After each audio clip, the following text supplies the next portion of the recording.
지난 시간에는 12명의 사도 가운데 한 명이 결혼이 된 것 때문에 120명의 초대교회 성도들이 모여서 한 명의 일꾼을, 사도를 선출하는 그 사건에 대해서 말씀을 드렸습니다. 2명의 후보가 올라왔습니다. 근데 이 사람들은 어떤 공통점이 있다고 그랬어요? 예수님께서 사역하실 때부터 지금까지 일관성이 있었다고 그랬어요. 사람은 일관성이 있어야 돼요. 두 번째는 공동체에 유익을 주는 사람이라고 그랬어요. 혼자 튀고서 상처를 주고 핥히는 사람이 아니라 공동체에 유익을 주는 사람. 그 다음에 더 아름다운 백미는 뭐였습니까? 뽑힌 사람 마띠아는 원래 무명의 인물이었어요. 유명하고 인지도가 높았던 사람은 요셉이라고 그랬습니다. 그 사람이 뽑힐 줄 알았는데 그 사람 뽑히지 않았어요. 그렇다고 해서 그 사람이 실족해서 교회를 떠나거나 등지지 않고 변함없이 충성했고, 뽑혔다고 해서 특별한 감사 성명을 발표하지 않았어요. 누가? 요셉이. 두 사람 다 어떻게 합니까?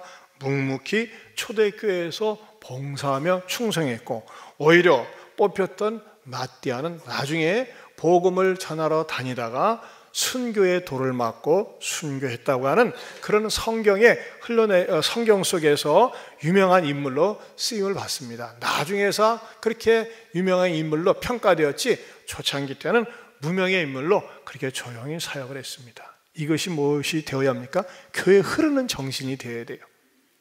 말없이 묵묵히 일관성 있게 봉사할 때 하나님이 기억하신 바 되셔서 축복해 주시고 은혜해 주시리라 믿습니다. 오늘은 사도행전 강의 18번째가 되겠습니다. 오늘 본문은 어떻게 해서 초대교회가 탄생하게 되었는지, 공식적으로 교회가 시작되었는지 그 사건을 보여주는 내용입니다. 이 사건을 통해서 오늘 우리 교회에, 우리에게 주시는 말씀의 은혜가 무엇인지 여러분들에게 전하고자 합니다. 첫째로 이 교회의 역사는 어떻게 시작되었느냐? 하늘로부터 역사가 임했다고 하는 것입니다. 하늘로부터. 2절을 보면요, 호련히 어디로부터? 하늘로부터. 거기다 줄을 치세요. 하늘로부터 급하고 강한 바람 같은 소리가 있었다. 교회의 시작, 특별히 여러분 기독교의 시작은요, 하늘로부터 시작이 됩니다. 세상 종교의 공통점과 기독교의 차이점이 있어요. 세상 모든 종교는 사람들이 연구하고 사람들이 도 닦고 고행하면서 만든 종교예요. 사람이 만든 종교예요. 사람이 만든 종교. 그래서 세상 종교는요, 사람을 위해서 존재하고 사람 때문에 있는 거예요. 그런데 기독교는 사람을 위해서 만들지 않았어요. 하나님께서 직접 기독교를 만드셨어요. 그래서 하늘로부터 사람에게 계시가 임했고, 교회도 하늘로부터 급하고 강한 바람이 같은 소리가 임하면서 시작이 되었다고 하는 것입니다. 이 세상 종교는 말이죠, 그걸 만들어 놓고 만들어 난 다음에 자기의 욕망을 투사시키면서 자기의 욕구를 채워가는 것이 세상 종교입니다. 세상 종교는요, 사람이 만들었기 때문에 그럴듯하게 합리적입니다. 이해가 돼요. 쏙쏙 돼요. 그러나 기독교는요, 사람이 만들지 않았기 때문에 이해가 안 되는 부분이 많아요. 어떻게 처녀가 임신해서 아이를 낳습니까? 말이 안 돼. 그런데도 불구하고 하나님은요, 그래서 사람에게 타협을 하지 않았어요. 죽었다가 살아났다, 이것도 이해가 되지 않습니다. 부활했다, 안 받아들여집니다. 만약에 사람이 만들었다면요, 그렇게 사람이 이해가 되지 않은 부분은 쏙쏙 뺐을 거예요. 근데 하나님은 하나님의 영광을 위해서 만들었기 때문에 사람에게 비유를 맞추면서 성경을 갖다 기록하지 않았습니다. 하나님께서 일방적으로 계시를 주어가지고 우리들에게 주셨어요. 그럼 어떻게 주셨나요? 그것을 믿음으로 받아들여야 됩니다. 기독교는 믿음의 사건으로부터 시작이 됩니다. 초대교회도 말이죠, 하늘로부터 급하고 강한 바람 같은 소리가 있었어요. 그러면서 교회가 시작이 되었어요. 제가 말이죠, 요즘 국정을 뒤흔드는 최순실 사건에 대해서, 이 배경에 대해서 아무래도 우리가 영적인 분별력을 가지고 우리가 뉴스를 계속 매일 매 시간마다 최순실 뭐 하면서 나오지 않습니까? 꼭 순실 이름이 강아지 이름 같아. 근데 말이죠, 이것에 대해서 우리가 기독교적인 관점에서 이것을 좀 우리가 분명하게 알아야 되겠다. 이 최순실의 뿌리가 누굽니까? 최태민입니다. 이 최태민은 말이죠, 여러분 목사란 말 붙이지 마세요. 자존심 상하고 불치하기 짝이 없어요. 최태민이는 대한예수교 장로회 종합측이라고 하는 교단에 뿌리를 두고 있다는데 그 종합측이라는 교단 자체가 없어요. 지가 만든 거야, 그냥 혼자서. 우리 교단은 약 300만 교회의 교회를 가지고 있어요. 우리 교단은요. 이 장로교 교단 가면서 우리 교단이 제일 커요. 근데 이 최태민이가 만든 종교는요, 종교 자체에 뭐 흔적이 없어요. 알 길이, 아니, 중앙정보부에서 얼마나 뒷조사를 했게요. 알 길이 없어요. 그럼 야는 누구냐 도대체? 난 야라고 얘기하고 싶어요. 기분 나빠 죽겠어요. 이 최태민이는 1912년도 황해도 출신인데 일제치하에서 3년 동안 황해도지에서 일본 순사를 역임했고 그 다음에 강원도경 경찰로 대한민국 경찰도 했던 사람입니다.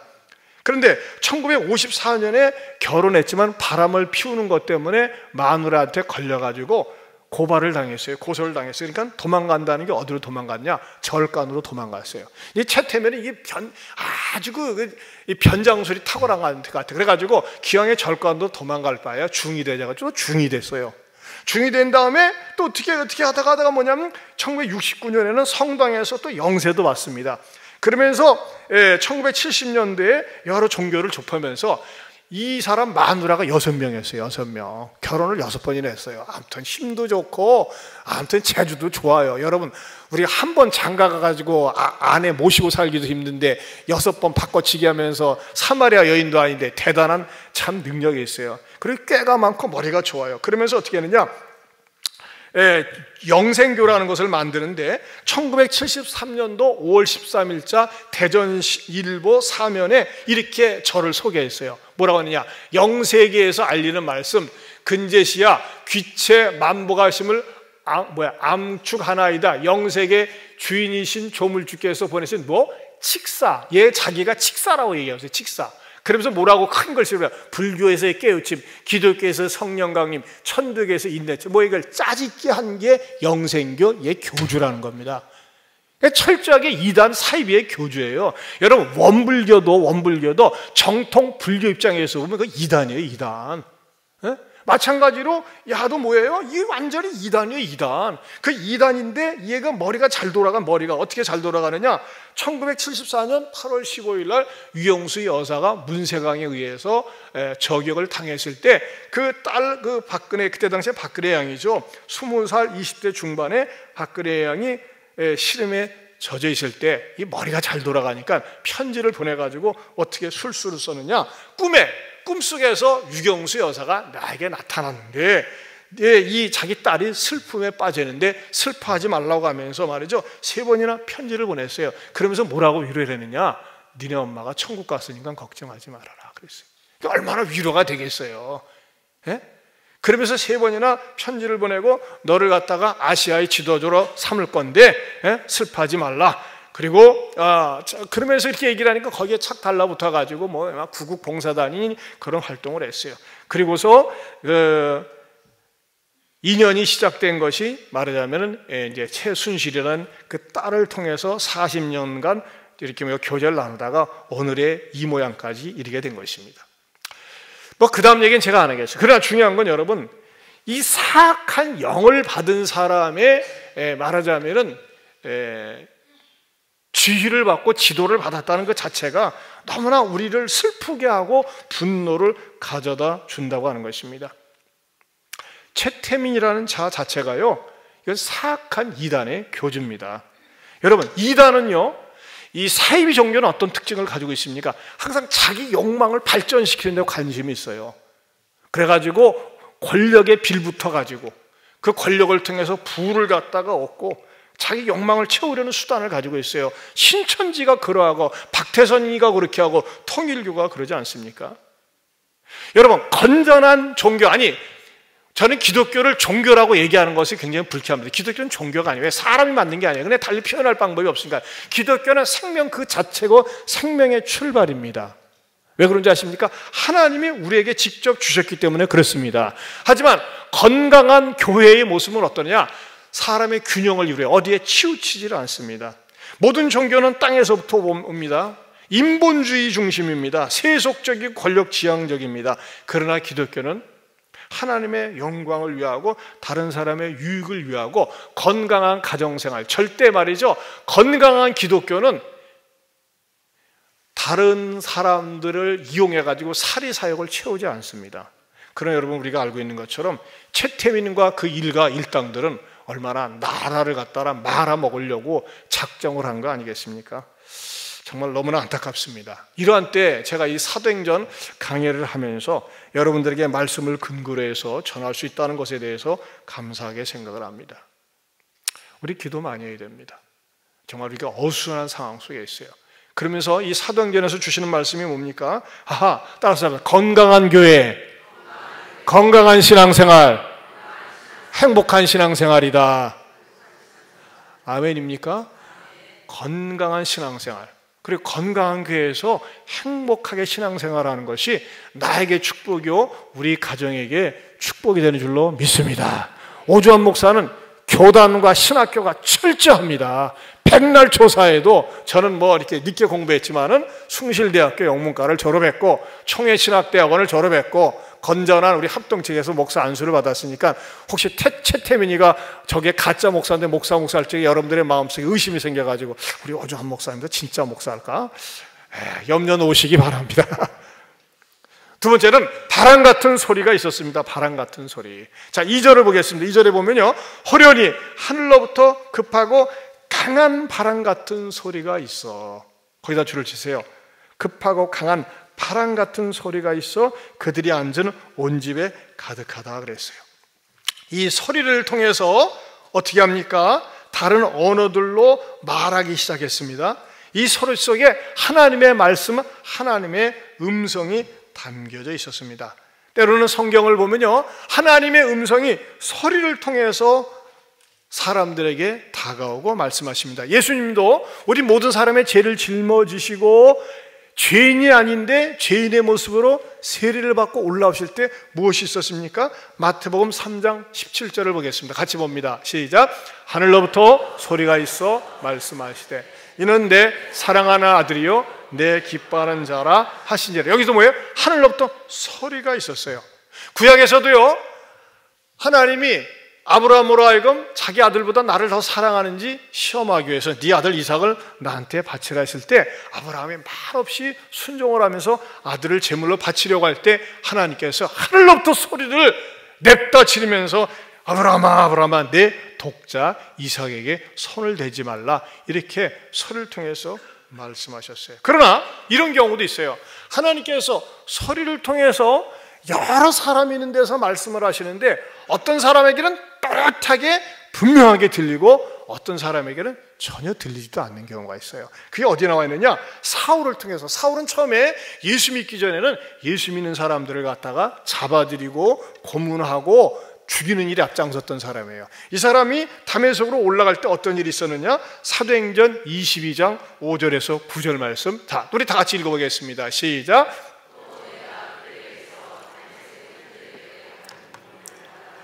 거기 있는 자들도 결박하여 예루살렘으로 끌어다가 형벌받게 하려고 가더니 가는 중 다메섹에 가까이 갔을 때에 오정쯤 되어 호련히 하늘로부터 큰 빛이 나를 둘러비치매 내가 땅에 엎드려져 들으니 뭐가 있어? 소리 있어 이르되 사울아 사울아 내가 왜 나를 박해하느냐 하시거늘 내가 대답하되 주님 누구시니까 하니 이르되 나는 내가 박해하는 나사렛 예수라 하시더라. 나와 함께 있는 사람들이 빛은 보면서도 나에게 말씀하시는 이의 소리는 듣지 못하더라. 자, 여러 사람들이 갔었어요. 그런데 거의 빛은 비쳤는데 그 소리를 사울만 듣고 다른 사람들은 듣지 못했습니다. 그래 하나님은요, 이 소리를 갖다 지금도 우리들에게 전해주세요. 하나님의 소리, 하나님의 음성이 들릴 수가 있어요. 믿습니까? 어느 때 들릴까요? 성경을 읽을 때에. 성경을 읽을 때 나에게 주시는 말씀이 있어요. 그냥 평범하게 읽었는데 어느 날 내 가슴속에 확 땡기고 내 마음이 움직이고 요동칠 수 있도록 내 마음에 전해주시는 말씀이 있어요. 또 어느 때 하나님의 소리가, 하나님의 음성이 하나님의 말씀으로 나한테 들릴까요? 예배 드릴 때 목사가 주신 말씀을 근거로 해서 여러분들에게 선포하는 말씀을 일컬어서 레마라고 그래요. 레마. 이 말씀을 듣는데 다른 사람들은 아무렇지도 않아요. 아무렇지도 않게 듣는데 어느 날 내 순간에 와서 내 마음에 와 닿아. 내 마음에 찔려. 감동이 돼. 아, 나에게 주시는 말씀이구나. 다른 사람들은 아무렇지도 않은데 유달리 내 마음에 와서 닿아요. 그것이 바로 나 자신에게 주시는 말씀인 줄로 믿습니다. 우리 대부분은요, 자기 자아를 가지고 살아요. 자기 고집과 자기 주관을 가지고 살아요. 그래서 웬만하면요, 내 평소의 생각과 고정관념이 바뀌질 않습니다. 그런데 어느 순간에, 말씀을 듣는 순간에, 내 생각이 잘못되었었구나. 내 고정관념이 문제가 있구나. 이거 내가 고집 피울 것이 아니구나. 깨닫게 되는 거예요. 그것이 바로 하나님의 말씀을 듣는 사건인 줄로 믿습니다. 왜? 목사의 소리를 통해서 말씀이 여러분들의 마음속에 와 닿는 것입니다. 저는 예배 때마다 그냥 맹하니 앉아가지고서 1시간 말이죠, 벤치 워머, 그냥 자석만 따뜻하게 데피고 가는 그런 분이 아니라 이왕에 예배를 드리면서 오늘도 나에게 어떤 한 말씀이라도 마음에 와 닿는 하나님의 음성을 들을 수 있는 우리 여러분의 성도들이 될 수 있기를 축원합니다. 사랑하는 성도 여러분, 저는요, 이 시간에도 우리가 하나님 앞에 예배를 드리면서 성령님의 음성에 민감한 반응을 보일 수 있기를 바랍니다. 성령의 바람이 불면 어떻습니까? 우리의 마음속에 결단하려고 하는 의지가 생겨요. 버릴 거 버리고, 끊을 거 끊고, 또 용서가 안 되는 거 용서하려고 하는 그런 은혜를 주시는 줄로 믿습니다. 그러니까 우리가 말씀을 듣는 게 얼마나 중요한지 몰라요. 예배가 얼마나 중요한지 몰라요. 저는요, 여러분, 많은 분들에게 서운했어요. 지난주 금요일 날. 왜? 우리 김관영 집사님, 여러분, 대학교 2학년 때 공인회계사 패스하고, 나는 이분을 너무너무 좋아하기 시작했어요. 이분은 천재는 아니야. 그러나 머리는 좋아. 처음에 공인회계사 시험 봤을 때 점수가 몇 점 나왔다고요? 4점. 100점 만점에 4점. 근데 그렇게 시작을 해가지고 대학교 2학년 때 그 어려운 공인회계사 패스하고, 또 대학교 4학년 때입니까? 시간이 지나면서 행정고시 패스하고. 여러분, 공인회계사 하나만 해도 평생 먹고 살 수 있는 거고, 또 행정고시 패스해가지고 경제부에 들어가가지고서 거기서 쭉 이렇게 관료의 줄을 타도 되는 거 아니에요? 근데 결혼해가지고 그 소위로 되어 있을 적에 어떻게 합니까? 예배에 참석하는데 하나님의 음성을 들은 거예요. 어떻게? 그 역대상 4장 10절 말씀을 목사님을 통해서 들으면서 내 지경을 넓혀라. 그래가지고 내가 이렇게 그냥 군생활을 하는 것이 아니라 사법고시를 봐야 되겠다 해가지고 말이죠, 사법고시를 봐가지고 제대하면서 패스했어요. 우리나라에 공인회계사, 행정고시, 사법고시 3관왕을 한 사람이 한 10명 정도밖에 안 된대요. 근데 그 사람 가운데, 똑똑한 사람 가운데 한 사람이 박찬종입니다. 박찬종 옛날에 대통령 후보로 나왔잖아요. 근데 이 양반은 정말 지금도 똑똑해요. 근데 이분이 이렇게 하고 나서 대한민국에서 제일 말이죠, 비싸고 월급 많이 주고 잘 나가는 그 로펌 회사가 어딥니까? 김앤장 아닙니까? 거기서 10년 동안 쫙 하다가 어떻게 하죠? 이제 군산에 와가지고 이번에 재선위원이 되는데, 저는요, 그런 생각을 했어요. 사람이 이제 참 편견이죠, 편견. 이렇게 말이죠, 공인회계사, 행정고시, 사법고시 패스하면 조만간 말하는 말 속에 좀 힘이 들어가고 태도도 좀 교만하지 않을까 했는데, 사람이 겸손해요. 언어 자체가 부드럽고 완전히 한국형 된장국이야. 그리고 제가 홀딱 반한 거가, 이분은 철저하게 가난이 무엇인지를 알고, 땀이 무엇인지를 알고, 신앙이 무엇인지를 알아요. 어려서부터 큰할아버지 박해 속에서 신앙의 뿌리를 차곡차곡 다지고 교사 생활을 갖다가 빠지지 않고 14년 동안 계속 정말 교사의 중요성을 알더라고요. 그리고 신앙으로 다져졌어요. 그리고 겸손하고, 정말 이런 분들이 제가 볼 적에 딱 감동이에요. 이 양반 10년 후에 대통령 후보로 나오면 좋겠다 해가지고 말이죠, 제가 우리 김관영 집사 여기 세워놓고 머리에 안수기도를 했어요. 하나님, 이 사람을 갖다가 우리나라에 앞으로 대통령으로 세워달라고. 여러분, 호남에 이런 인물 하나 나와야 됩니다. 괜히 정치 바람만 쐬가지고 하는 게 아니라 이 사람 정말 말이죠, 이 현장을 알고 실물을 알고 있는 거예요. 제가 뭘 말씀드리려고 하느냐, 이분은요, 예배 속에서 말씀을 통해서 은혜를 체험한 사람이에요. 6형제가 아들만 6인데 다 신앙생활을 잘해요. 아버님, 어머님 매주일 가서 이렇게 복양을 하고, 또 아버님, 어머님이 얼마나 믿음이 좋은지 몰라요. 여러분, 이런 보물과 같은, 보석과 같은 분이 오는데 애들 못 아시오. 너무나 속이 타요. 그래서 제가 유튜브로 제작해가지고 우리 교회에서는 김관영 집사에 대한, 의원에 대한 유튜브는 최초로 만든 거예요. 여러분들이 인터넷 가서 김관영 집사 딱 치면 딱 떠요. 한번 다시 보고, 내가 너무 좋아가지고 청대부에서는 한번 예배 시간에 전체 스크린으로 다시 한번 보도록 하라 해가지고서 보도록 했는데, 여러분 반복해서 들어보세요. 특별히 자녀들이 들으면요, 그분은 말이죠, 정말 돈이 없어가지고 가난해가지고 학원도 한번 다녀본 적이 없어요. 그런데 하나님 앞에 은혜를 받아가지고 이렇게 씀을 받고 있더라고. 무엇보다도 정말 예배 생활 열심히 하면서 하나님의 말씀을 들으면서 그 말씀을 붙잡고 열심히 공부할 때 하나님께서 쓰시잖아요. 여러분, 저는요, 저와 여러분들이 항상 예배 생활에 성공하면서 예배 속에서 나에게 주시는 말씀을 내 것으로 받아들임으로 말미암아 나도 그 말씀의 주인공, 축복의 주인공들이 될 수 있기를 축원합니다. 세 번째로는 성령의 바람은 살리는 바람이라는 것입니다. 여러분, 바람이 붑니다. 바람이 불어요. 지금 정치에 지금 회오리 바람이 불고 있습니다.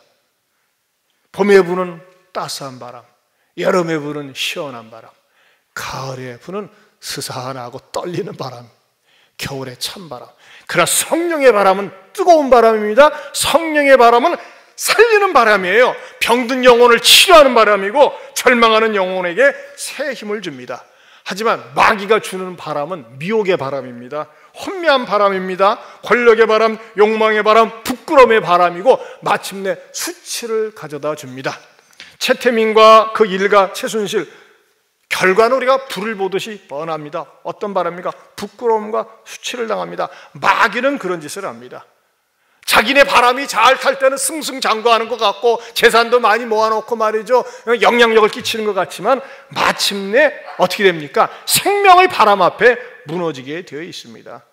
성령님은 어떤 분이십니까? 성령의 바람, 성령은 살과 뼈가 없습니다. 그렇기 때문에 성령님은 볼 수 있는 존재가 아닙니다. 하지만 보이지 않는다고 존재하지 않는 것이 아닙니다. 성령님은 보이지 않지만 자신의 존재를 드러내십니다. 어떻게 드러내십니까? 성령님은요, 생명의 역사로 드러내십니다. 살리는 역사로 드러내십니다. 이 세상의 바람은 말이죠, 온갖 종류의 바람이 있지만 성령의 바람은 살리는 바람이에요. 그래서 구약에서 성령이란 단어는 루하흐, 뜻은 무슨 뜻이냐? 숨, 바람이란 뜻을 가지고 있어요. 여러분, 우리가 본인이 알게 이렇게 숨을 쉬지 않습니까? 우리는 못 느끼지만 작은 바람이 코 밑에서 일어납니다. 그 바람이 있기 때문에 우리가 사는 것이거든요. 바람은 공기의 흐름입니다. 공기가 흐르지 않는다면 숨을 쉴 수가 없고 숨을 쉬지 못할 때 그 생물은 죽게 되는 것입니다. 바람이 있을 때 생물이 살아나듯이 성령께서 바람처럼 역사하실 때 생명의 역사가 일어나는 것입니다. 여러분, 이런 일이 구약시대에 실제적으로 있었어요. 에스겔이 말이죠, 환상 가운데 하나님의 손에 이끌려서 소위 말하는 킬링필드, 캄보디아의 킬링필드 같은 현장에 갔어요.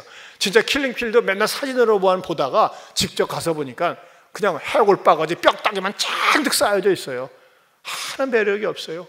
거기 무슨 희망이 있겠어요? 절망과 좌절과 죽음의 그림자만 있는 것이 그 킬링필드 현장 아니겠어요? 근데 하나님께서 에스겔을 그 현장으로 데려갔어요. 근데 어떤 일이 일어나느냐?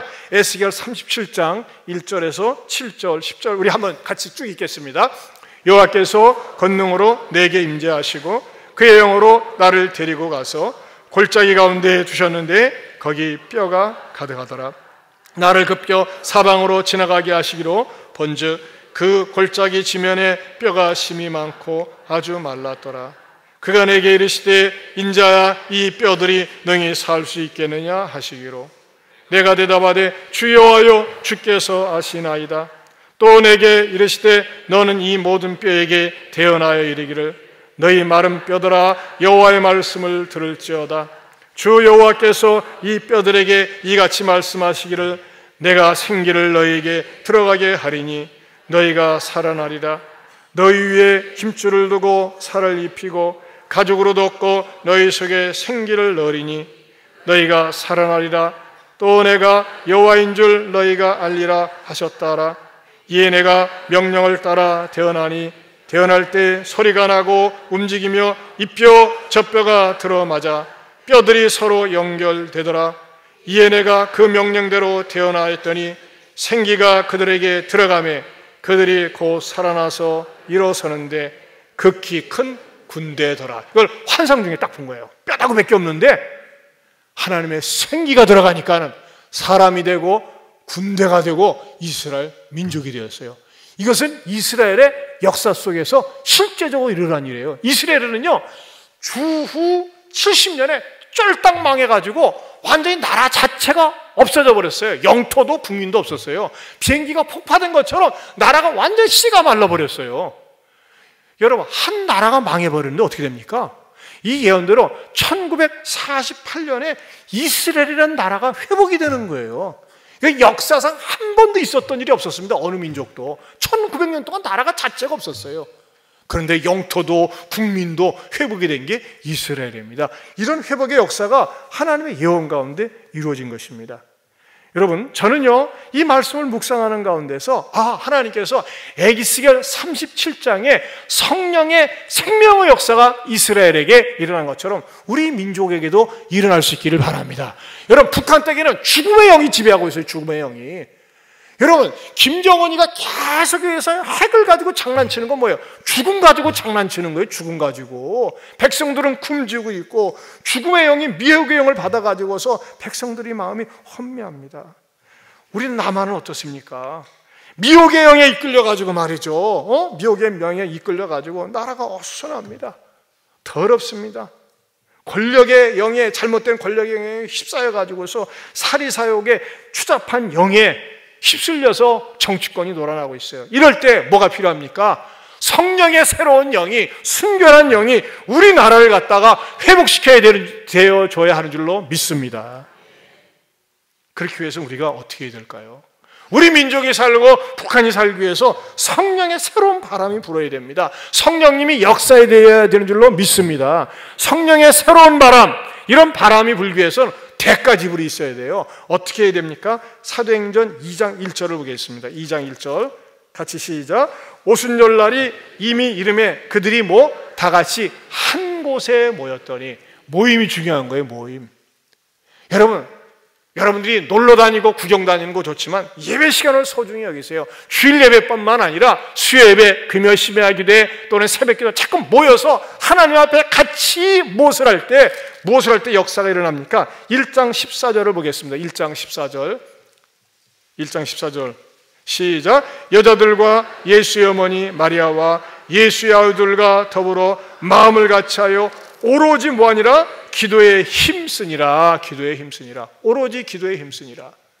여러분, 기도에 힘을 써야 돼요. 우리 김관영 의원이 그러잖아요. 자기가 김현장 변호사로 있을 때 엄청난 돈 많은 사람들 다 자기들이 의뢰인으로 했지만은 공통점이 뭐냐?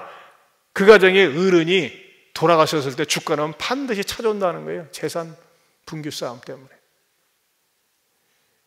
여러분, 자녀들에게 물려줄 게 재산이 아니에요. 재산 물려줘 보세요. 망하게 되어 있어요. 신앙을 물려줘야 돼. 신앙을. 하나님의 은혜를 물려줘야 될 줄로 믿습니다. 믿음으로 사는 거. 믿음으로 사는 거. 얼마나 멋있습니까? 자기 아버님이 4필지가 있는데 1필지는 교회 건축하는데 드린다. 1필, 4필지 가운데 하나 앞에 그렇게 드린다. 또 한 필지는 큰아들 너무나 고생 많이 했다. 준다. 그리고 나머지 가지고 오형제는 하나 가져라. 그렇게 했대. 그랬더니 큰아들이 뭐예요? 자, 좋습니다. 그 큰아들이 부탁을 했대잖아요. 우리는 육형제가요, 정말 세상적으로도 신앙적으로도 다 하나님 앞에 복을 받았어요. 이거 우리 나회에서 쓰지 않겠다. 우리 장학재단을 만들겠다 해가지고서 얼마나 아름답고 뭐 있습니까? 근데 그 집사님이 강조하는 것도 저도 강조하고 싶은 게 뭡니까? 여러분, 자녀들에게 어떻게든지 신앙을 물려주려고 해야 돼요. 신앙을. 가만히 있어. 이 빌딩 남겨주고. 제가 전에 얘기했잖아요. 요즘 사람들이 창조주 다음에 좋아하는 게 뭐냐? 건물주래. 임대사업 해가지고 그걸 딱딱 받아먹고. 여러분, 그 사람 말아먹는 거예요. 장학 사업을 하고 사람을 살리는 일에 돈을 들여야지. 그 돈 해보세요. 돌아버려 사람. 그거 좋은 거 아니에요. 신앙을 물려주고 가치 있는 일에 쓰게 해야 됩니다. 여러분 정말이지 우리 김관영 집사 유튜브를 반복해서 들어보세요. 얼마나 우리의 가슴을 뜨겁게 하는지 모릅니다. 그러나 우리들에게 있어서 현실적으로 중요한 것이 무엇입니까? 우리 민족을 새롭게 하고 살리는 것은 나라를 위해서 기도해야 됩니다. 여러분 물론 사람들이 분노가 차가지고 뭐 청계천 광장에 모서 촛불 시위하고 그러지만 그런 군중의 힘을 가지고서 나라가 회복되는 거 아니에요. 혁명이 일어난 다음에는 반드시 어순해. 제일 중요한 것은 믿는 사람들이 깨어서 우리 민족을 위해서 하나님 우리 민족을 불쌍히 여기사 성령의 바람이 불게 하여 주시옵소서. 성령의 바람이 불어야 됩니다. 북한 땅에도 성령의 바람이 불고 남한 땅에도 성령의 바람이 불어야 될 줄로 믿습니다. 여러분 가정에도 성령의 바람이 불어야 되지 않을까요? 왜 이렇게 애들이 불순종하고 반항합니까? 말로 안 됩니다. 여러분 부부끼리 왜 이렇게 자꾸 다툽니까? 이 불화의 바람이 물러가고 화목의 바람이 불어야 되지 않겠습니까? 왜 술에 빠져가지고 이리저리 휘청댑니까? 왜 도박에 빠져가지고 그냥 손바람이 나고 춤바람이 나와가지고서 좌우로 흔들어댑니까? 아닙니다. 이런 바람은 다 물러갈지어다. 성령의 바람이 불어야 돼요. 성령의 바람. 성령의 바람이 불 때 새로워지고 거룩해지고 순결해지고 건강해지는 줄로 믿습니다. 그래서 우리 주님 말씀하셨잖아요. 사도행전 1장 8절 오직 성령이 너에게 임하시면 너희가 권능을 받고 그러세요. 권능을 받아야 돼요. 권능을 받을 때 어떻게 됩니까? 삶이 말이죠. 일관성이 있고 삶이 적극적으로 되고 주님을 증거하면서 건강하고 행복한 삶을 살게 되는 줄로 믿습니다. 성령의 새바람이 불어야 돼요. 여러분이 이런 기도 제목을 삼으세요. 하나님 아버지 따라서 하나님 아버지 나와 우리 가정에 우리 민족에게 성령의 새바람 불게 하여 주시옵소서. 이거 좋은 기도 제목입니다. 여러분 사람이 말로 안 돼요. 설명으로 안 돼요. 그러나 성령님 역사하시면 됩니다.